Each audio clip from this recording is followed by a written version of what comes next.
Last episode में हमने देखा था कि तात्सुओ अब अर्थ पर आ चुका है, जहां पर पहले जैसी कंडीशंस नहीं हैं। यहां पर आ चुका है आइस एपोकलिप्स। तात्सुओ जब अपने पॉट से बाहर निकलता है तो वो देखता है कि पूरी दुनिया बर्बाद हो चुकी है और इस दुनिया को बचाने के लिए यूको ने अपनी जान को कुर्बान कर दिया। लेकिन तात्सुओ को अभी भी उम्मीद होती है कि हो सकता है कि सिर्फ यही इलाका ही बर्फ से प्रभावित हुआ हो, इसलिए वो वापस से अपने पॉड के अंदर जाता है और पूरी अर्थ को बाहर की सैटेलाइट की मदद से देखने लगता है। और तब वो अर्थ को देखकर पूरी तरह से हैरान हो जाता है, क्योंकि अर्थ पूरी तरह से बदल चुकी थी।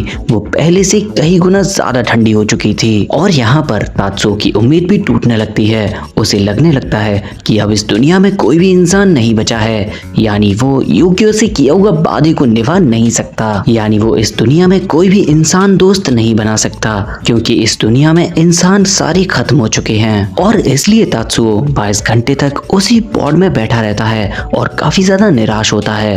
तभी तात्सुओ को भूख लगती है और वो खाना ढूंढने के लिए दूसरी तरफ जाता है, लेकिन तभी अचानक से उसको यूकियो की आवाज सुनाई देती है। तात्सुओ इस चीज को चेक करता है तो वो पाता है कि ये सिर्फ एक रिकॉर्डिंग थी और इस रिकॉर्डिंग में यूकियो उससे ये कह रहा था, तुम्हें अपनी जिंदगी को खुशहाल तरीके से जीना होगा और अपनी जिंदगी को अच्छे से बिताने के लिए तुम्हें कई सारे दोस्त बनाने होंगे। जिसके बाद तात्सुओ डिसाइड करता है कि वो यहाँ से बाहर जाएगा और इसलिए वो फटाफट खाना खत्म करके यहाँ से बाहर निकल जाता है और इस बर्फीली दुनिया में इंसानों की तलाश करने लगता है। और इस समय तात्सुओ के पास एक किताब भी होती है जिसमें लिखा होता है कि दोस्ती कैसे की जा सकती है। उस किताब का पहला स्टेप यही था कि अपने घर से बाहर निकलो और नए नए लोगों से मिलो। और इस किताब को पढ़कर तात्सुओ अपने पॉट से बाहर निकलता है और लोगों की तलाश में लग जाता है।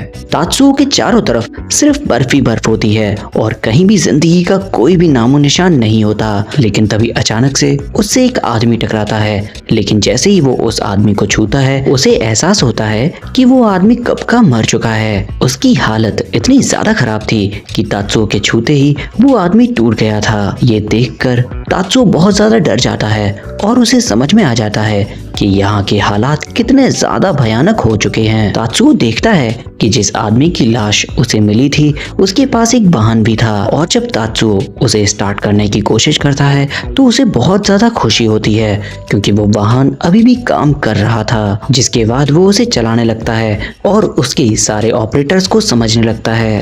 तात्सुओ उस वाहन को चलाकर सोचने लगता है कि बर्फ से ढकी इस दुनिया में इस वाहन को चलाना बिल्कुल आसान है। वहीं तात्सुओ थोड़ी दूर आगे चलने के बाद उसे एक जमीन पर बहुत ही बड़ा गड्ढा दिखाई देता है, जिसे देखकर वो घबरा जाता है। फिर वो सोचता है कि अगर इस दुनिया में इंसान बचे हुए होंगे तो हो सकता है कि वो जमीन के अंदर ही होंगे। वो इस उम्मीद में गड्ढे की ओर जाने लगता है, क्योंकि उसे लगता है कि वहां पर उसे बहुत सारे इंसान मिल सकते हैं। और जब तात्सुओ गड्ढे के पास आ जाता है तो वो आवाज लगाने की कोशिश करता है, लेकिन उसके इंट्रोवर्ट होने की वजह से वो अपनी आवाज को ज्यादा तेज नहीं खींच पाता और इसलिए वो उसी जगह पर चुपचाप बैठ जाता है। लेकिन तभी थोड़ी ही देर में तात्सुओ के पीछे एक काइजू आ जाता है जो तात्सुओ पर हमला करने लगता है। तात्सुओ जल्दी से अपने वाहन पर बैठता है और उस जगह से भागने लगता है। तात्सुओ हैरान भी होता है। वो सोच रहा होता है कि आखिरकार इतने ठंडे इलाके में काइजूस कैसे जिंदा हैं। वो सोचता है कि क्या उसे उतरकर इस काइजू से लड़ाई करनी चाहिए, लेकिन उसके पास कोई भी हथियार नहीं होता और इसलिए उसके पास एक ही उम्मीद थी, वो थी यहाँ से भागकर अपनी जान को बचाना। वो तुरंत ही नीचे पहुंचकर उस गड्ढे के अंदर कूद जाता है। वो नीचे पहुंचकर वहां पर वो सारी चीजें देखता है और चौंक जाता है, क्योंकि वो धरती पहले वाली ही धरती थी जिसे वो जानता था। लेकिन अब ये पूरी धरती बर्फ से जम चुकी है और ये देखकर उसका हौसला टूटने लगता है। लेकिन तभी उसे यूकियो से किया हुआ वादा याद आता है। वह खुद को संभालता है और फिर से खड़ा हो जाता है, लेकिन तभी वो काइजू उसके सामने आ जाता है। लेकिन इस बार तात्सुओ उसे देखकर घबराता नहीं। वो कहता है कि ये तो बस शुरुआत है और इसलिए मुझे इस काइजू को कैसे भी करके यहाँ पर हराना होगा। वो अपने एक्सकेवेटर की मदद से काइजू पर हमला कर देता है और उसके फावड़े से उस काइजू पर हमला करता है। साथ ही में तात्सुओ काइजू के हमले को एनालाइज करता है और उसे समझ में आ जाता है कि ये काइजू उसे निकलने की कोशिश कर रहा है और इसलिए वो उसको सीधे सीधे खाना चाहता है। तात्सुओ उस फावड़े की मदद से उस काइजू को रोक तो लेता है, लेकिन उसके पास अभी भी अटैक करने के लिए कोई भी चीज नहीं है जिससे वो उस काइजू पर अटैक कर सके। लेकिन वो काइजू बार बार तात्सुओ पे अटैक कर रहा होता है। तात्सुओ भी अपने फावड़े से काइजू को रोकता है और इस बैटल के दौरान तात्सुओ का एक्सकेवेटर भी काफी ज्यादा डैमेज हो चुका था। तात्सुओ भी अपनी पिछली ट्रेनिंग को याद करता है और वो सोचता है कि उसके पास जो कुछ भी है वो उसी का इस्तेमाल करके उस काइजू को हराने की कोशिश करेगा। लेकिन तभी वो काइजू इतनी जोर का हमला करता है जिससे उस मशीन का फावड़ा टूट जाता है और तात्सुओ को भी अब एक आइडिया आ चुका था क्योंकि अब उसका फावड़ा टूट चुका था और सामने का सिरा सीधा नुकीला बन चुका था। यानी अब वो उसका इस्तेमाल उस काइजू को खत्म करने के लिए करेगा। जिसके बाद वो अपने वाहन की स्पीड को काफी ज्यादा बढ़ा लेता है और सीधा काइजू के मुंह के अंदर घुस जाता है। वो काइजू तात्सुओ को निगलने की कोशिश करता है लेकिन तात्सुओ अपने बनाए हुए हथियार को सीधा उस काइजू के दिमाग में घुसेड़ देता है जिससे वो काइजू वहीं पर खत्म हो जाता है।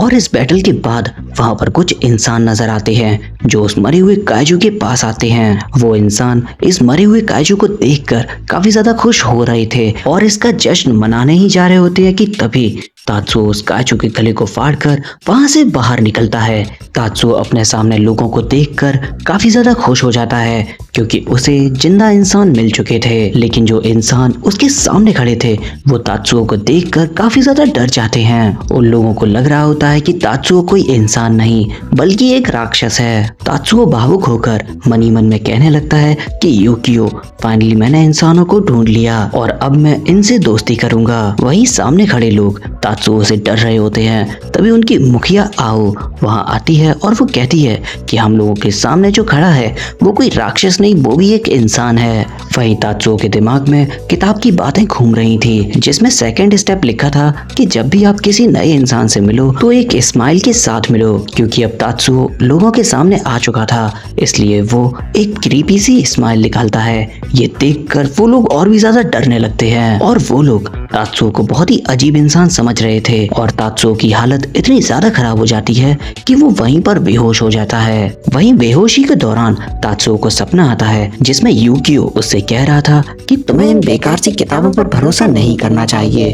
तब तात्सुओ कहता है कि इस किताब को उस शख्स ने लिखा है जिसके 1 मिलियन से ज्यादा दोस्त हैं। जिसके बाद तात्सुओ को होश आता है और तब उसे तीसरा स्टेप याद आता है जिसमें लिखा था कि जब भी आप किसी नए इंसान से मिलो तब आप उसे अपने बारे में कोई जानकारी दो और अपना नाम बताओ। लेकिन जब उसकी आंख खुलती है तो वो पाता है कि वो किसी गुफा के अंदर है। वो सोचने लगता है कि आखिरकार पहले वाले लोग कहाँ गए। लेकिन तभी तात्सुओ की नजर एक किनारे पर पड़ती है तो वो देखता है कि कई सारे इंसान उस काइजू को काट रहे हैं। तात्सुओ उन लोगों को देखकर खुश हो जाता है क्योंकि वो ठान लेता है कि वो इन सभी लोगों को अपना दोस्त बनाएगा। लेकिन तभी उसे एहसास होता है कि तात्सुओ वहां से नहीं जा पा रहा है क्योंकि उन लोगों ने उसे बांध दिया है। लेकिन तात्सुओ इस चीज से बिल्कुल भी पैनिक नहीं करता क्योंकि उसको ट्रेनिंग मिली थी और इसलिए वो बड़ी आसानी से खुद को उस बंधन से बाहर निकाल लेता है। वहीं दूसरी ओर बाकी के लोग काइजू मिलने की खुशी को लेकर जश्न मना रहे थे। वहां मौजूद सभी लोग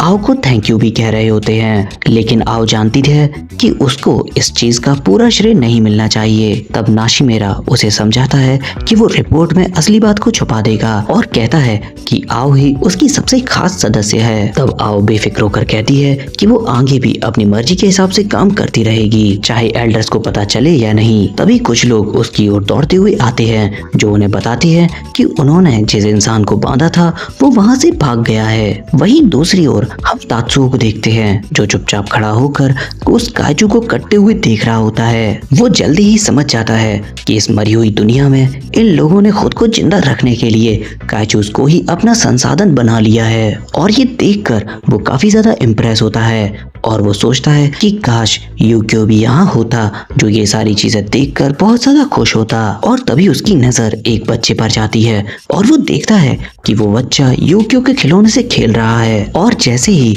वो बच्चा तात्सुओ को देखता है वो उसे अजीब कहकर वहां से भाग जाता है। तात्सुओ ये देखकर हैरान हो जाता है। तभी तात्सुओ देखता है कि एक बर्फ का टुकड़ा उस बच्चे पर गिरने वाला है और इसलिए तात्सुओ उस बच्चे को बचाने के लिए उसकी ओर भागने लगता है। तात्सुओ को लगने लगता है कि वो समय पर उस बच्चे को नहीं बचा पाएगा, इसलिए वो एक डंडा लेकर उस बच्चे को जल्दी से साइड कर देता है और उस बच्चे को बचा लेता है। ये देखकर तभी उस बच्चे के पिता वहाँ पर आ जाते हैं और अपने बच्चे को सीने से लगा लेते हैं। वो उसे डांटते हैं। वो कहते हैं कि मुझे तुम्हें परमिशन नहीं देनी चाहिए किसी बर्फ के टुकड़े के नीचे खेलने से। वहाँ मौजूद सभी लोग तात्सुओ की काइंडनेस को देखकर तात्सुओ को धन्यवाद कहने लगते हैं और तभी उन लोगों को एहसास होता है कि उन्होंने तात्सुओ को पहले कभी नहीं देखा था, लेकिन उन्हें तात्सुओ थोड़ा बहुत जाना पहचाना लग रहा होता है। और तब वो लोग पूछते हैं कि आखिरकार तुम किस सेक्शन से हो। उन लोगों के इतने सारे सवाल सुनने के बाद तात्सुओ को लगने लगता है कि वो किस सवाल का जवाब दे, लेकिन तभी एक आदमी उन लोगों को रोक देता है और उसका नाम ताकामोरा होता है। वो उनसे कहता है, तुम लोगों को इतना भी नहीं पता, जिस इंसान ने अभी अभी एक बच्चे की मदद की और उसकी जान को बचाया है, तुम उससे इतने सारे सवाल कर रहे हो। जिसके बाद ताकामोरा अपना हाथ तात्सुओ की ओर बढ़ाता है और तात्सुओ उससे हाथ मिलाने जाता है, लेकिन उसे ये समझ नहीं आ रहा होता कि आखिरकार वो ये सब कैसे शुरू करेगा। लेकिन तभी ताकामोरा तात्सुओ का हाथ पकड़कर हाथ मिला लेता है और इसके बाद तात्सुओ भी अपना नाम बताता है और यहीं पर वो अपनी किताब का तीसरा स्टेप पूरा कर लेता है। जिसके बाद ताकामोरा गिफ्ट के रूप में तात्सुओ को एक बेहतरीन मांस देना चाहता है, वो भी एक काइजू का, जिसे उसने हंट किया था। जिसके बाद वो सभी लोग उस काइजू के टुकड़े करने के लिए आगे की ओर बढ़ते हैं, लेकिन तभी वहां पर बहुत तेजी से भूकंप आने लगता है और जमीन के अंदर से एक बहुत बड़ा हाथ निकलता है जो उस मरे हुए काइजू को पकड़ लेता है। वहां मौजूद सभी लोग बहुत ज्यादा डरने लगते हैं क्योंकि उनके सामने पहले से भी कई गुना ज्यादा बड़ा काइजू उनके सामने आ चुका था। और तात्सुओ तो ये देखकर पूरी तरह से हैरान हो जाता है क्योंकि उसने ऐसा जीव काइजू का कभी भी नहीं देखा था। ये काइजू तात्सुओ के लिए एकदम नया था। वो काइजू अपना हाथ जोर से जमीन पर पटकता है जिससे इंसानों का बहुत बड़ा समूह एक झटके में खत्म हो जाता है और इस चीज को देखकर वहां मौजूद सभी लोग पैनिक करने लगते हैं। तात्सुओ उस काइजू को देखकर सोचने लगता है कि आखिरकार वो उस काइजू को किस तरह से हरा पाएगा, क्योंकि वो इस तरह से अपने खाली हाथों से उस काइजू पर हमला नहीं कर सकता था। लेकिन तात्सुओ अभी भी अकेला नहीं था क्योंकि उसे लग रहा था कि यहाँ के लोगों के पास कोई ना कोई ऐसी चीज तो होगी जिससे वो इस काइजू के साथ डील कर पाएंगे। लेकिन जब उसकी नजर अपने पास खड़े आदमी पर पड़ती है तो वो समझ जाता है कि वो लोग इस काम में उसकी मदद नहीं करने वाले और तब तात्सुओ तय करता है कि वही इन सभी लोगों को यहाँ से बाहर निकालेगा। लेकिन तात्सुओ के लिए सबसे बड़ी प्रॉब्लम तो ये थी कि यहाँ पर बहुत सारे लोग थे और वो एक साथ इन सभी लोगों को नहीं बचा सकता था। लेकिन इतने में ही एक आदमी वहां से डरकर भागने की कोशिश करता है और वो काइजू उसको देख लेता है।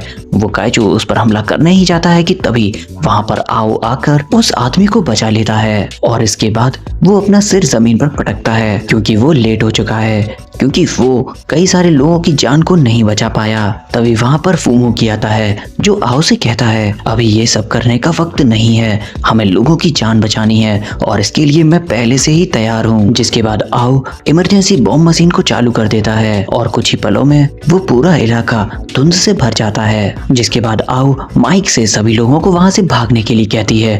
वो सभी लोग अपनी ट्रेनिंग करते हुए उस जगह से भागना शुरू करते हैं। तात्सुओ ये देखकर बहुत ज्यादा रिलीफ फील करता है क्योंकि लोग अपने आप ही वहां से जा रहे हैं और वो भी सिर्फ एक कमांड पर, वो थी आओ की कमांड। वो सभी लोग उस कमांड को सुनकर वहां से भागने लगते हैं, लेकिन तात्सुओ वहां से नहीं जा पाता क्योंकि उसे कुछ अजीब महसूस होता है। वो उस काइजू की तरफ देखता है और समझ जाता है कि ये काइजू कुछ करने वाला है, कुछ बेहद खतरनाक। और अब अगर तात्सुओ ने कुछ भी नहीं किया तो कई सारे लोग यहीं पर मारे जाएंगे। तात्सुओ सोचने लगता है कि मैं इस खाली हाथों से इस काइजू को कैसे मार पाऊंगा, काश मेरे पास मेरा यूक्यो होता। इसी दौरान ताकामुरा उसे सेफ जगह जाने के लिए कहता है। सभी लोग उसकी चिंता करते हैं और अपने साथ भागने के लिए कहते हैं, लेकिन तात्सुओ समझ चुका था कि काइजू का हमला होने वाला है क्योंकि ये उसका बैटल एक्सपीरियंस बता रहा था। क्योंकि अभी अभी तात्सुओ ने ताकामुरा के साथ दोस्ती की थी, इसलिए वो उसे इतनी जल्दी नहीं मरने दे सकता है और इसीलिए तात्सुओ उनकी ओर ना जाकर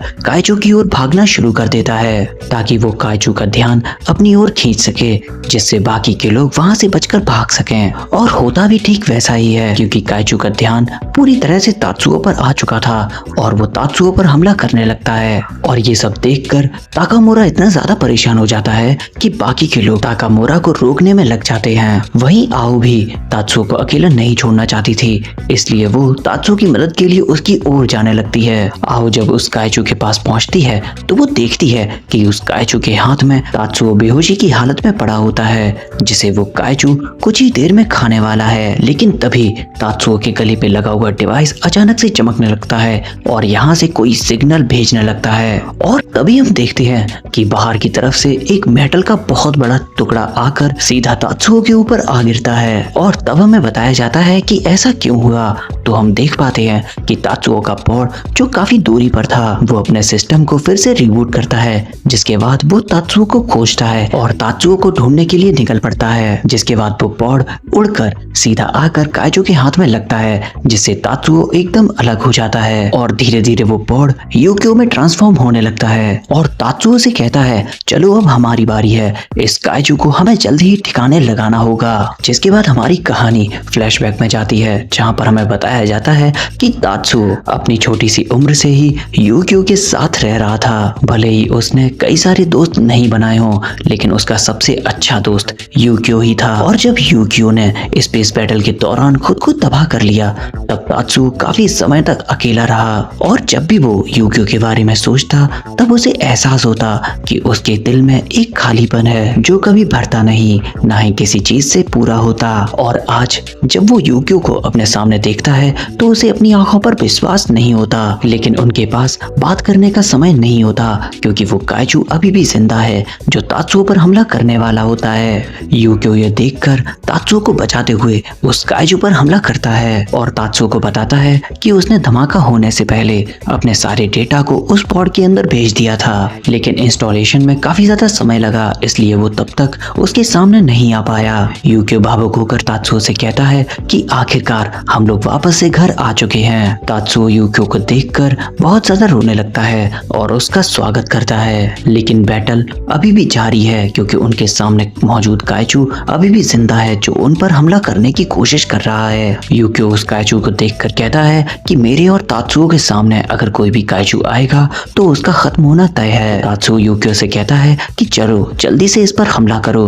तो यूक्यो बताता है कि मैं एक सिर्फ इसके पॉड हूँ और फिलहाल के लिए मेरे पास किसी भी तरह का कोई हथियार नहीं है, यानी मैं इस समय एक प्रोटोटाइप से भी ज्यादा कमजोर हूँ। तब तात्सुओ कहता है इस तरह से तो हम लोग यहाँ से जिंदा वापस नहीं जाने वाले। तब यूक्यो कहता है कि भले ही मेरे पास कोई हथियार नहीं है, लेकिन मेरे पास तुम हो। हमारी टीम अब वापस आ चुकी है, तो हम दोनों मिलकर कोई रास्ता तो निकालेंगे जिससे इस काइजू को खत्म कर सकें। वहीं बाकी के लोग तात्सुओ और यूक्यो को देखकर बहुत ज्यादा हैरान हो रहे होते हैं, क्योंकि उन्हें समझ नहीं आ रहा होता कि आखिरकार ये लड़का कौन है और इसके पास ये रोबोट कैसे आया। और तभी काइजू फिर से अपने शरीर को पूरी तरह से मोड़ना शुरू कर देता है और यूक्यो उसके इस इंस्टांस को देखकर वो समझ जाता है कि वो क्या करने वाला है। वो काइजू अपना पूरा शरीर पूरी तरह से मोड़ लेता है और खुद को किसी मिसाइल की तरह तात्सुओ और यूक्यो के ऊपर छोड़ देता है, जिससे बहुत बड़ा धमाका होता है। लेकिन वो काइजू जब तक उनसे टकरा पाता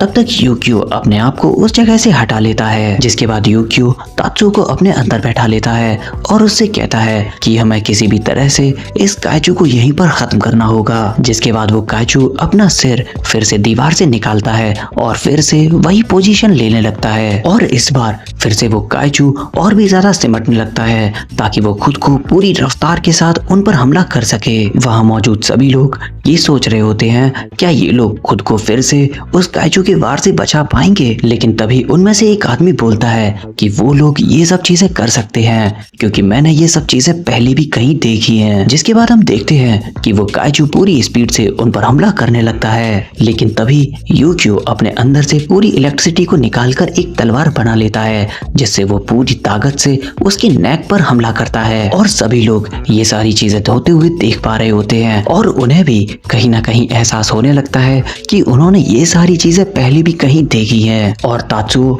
एक झटके में उस काइजू की गर्दन को सिर से अलग कर देता है और ये होते हुए देखकर वहां मौजूद सभी लोग बहुत ज्यादा खुश होने लगते हैं। और आओ आओ भी पूरी तरह से हैरान हो जाती है क्योंकि तात्सुओ ने बड़ी खतरनाक तरह से उस काइजू का सामना किया और उसे मार दिया था। वहाँ मौजूद सभी लोग इस जीत का जश्न मनाने लगते हैं, लेकिन वही हम 100 किलोमीटर दूर हम एक जगह पर देखते हैं जहाँ पर एक अजीब तरह का काइजू मौजूद है जो ठीक किसी इंसान की तरह लग रहा है। यानी ये खतरा अब तात्सुओ के लिए आगे आने वाला है। तो दोस्तों ये था स्नोबॉल अर्थ का एपिसोड नंबर 2।